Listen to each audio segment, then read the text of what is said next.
কাটিগড়ার সেউতি প্রথম খণ্ডে ভয়াবহ অগ্নিকাণ্ডে পুড়ে ছাই মহিলার বসতঘর।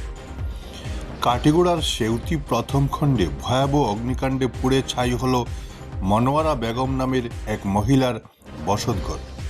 আগুনে দগ্ধ হয়ে পুড়ে মৃত্যু হয়েছে একাধিক গৃহপালিত পশুর। গত পরশু রাতে এই ভয়ঙ্কর অগ্নিকাণ্ড সংঘটিত হয়েছে। ঘরে থাকা নগদ 1 লক্ষ টাকার পাশাপাশি সোনার অলংকার এবং প্রয়োজনীয় নথিপত্র পুড়ে ছাই হয় এই অগ্নিকাণ্ডে। এই অগ্নিকাণ্ডের পেছনে কোনো দুষ্কৃতীর হাত থাকতে পারে বলে সন্দেহ প্রকাশ করে পুলিশে মামলা দায়ের করেছেন অসহায় মহিলা। Bureau report Barak vision. আগুন লাগতেছে ওইতে ফটাফট আমি উঠেছি, উঠার পরে কিচ্ছু লইয়া আমরা বাইরে দিচ্ছি না আর কি। খালি আমার শ্বশুরডে বাইর করছি, তাই খুব অসুখ, আজকে 10 মাস থাকি বিছনাথ পুরা।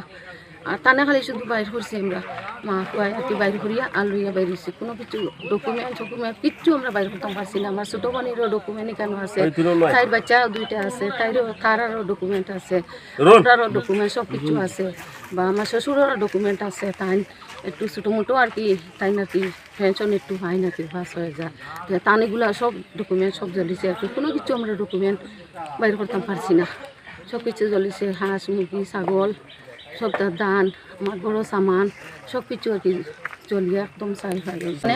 জ্বলা আছে, গরুও জ্বলিছে। আর কীরকম লাগছে আগুনটা আমি নিজেও কইতে পারি না। আমার ছেলে খালি পরে গিয়ে আমি কইছি, আর আমার ছেলে ডিগ্রির সব কিছু ডকুমেন্ট আর কি জ্বলি গেছে আর কি। তার সম্পূর্ণ আকারের ধ্বংস।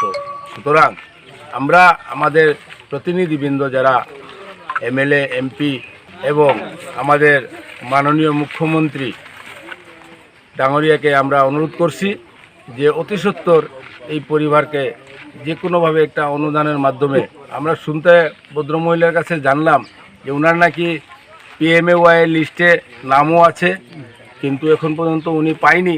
সেটা ত্বরান্বিতভাবে কিভাবে একটা ঘরের সাহারা দেওয়া যায়, আমরা এই চ্যানেলের মাধ্যমে আমরা অনুরোধ করছি যে ওনার যেভাবে হোক আমাদের একটা দুর্যোগ, এই দুর্যোগ অবস্থায় একটা সাহায্যের জন্য আমরা এলাকাবাসীর থেকে আমরা বিনম্র অনুরোধ করতে। বর্তমান সুরপুর জিপি, আগে সেউতি আসলো, সেউতি জিপি আসলো, সেউতি পার্ট 1 7 জন।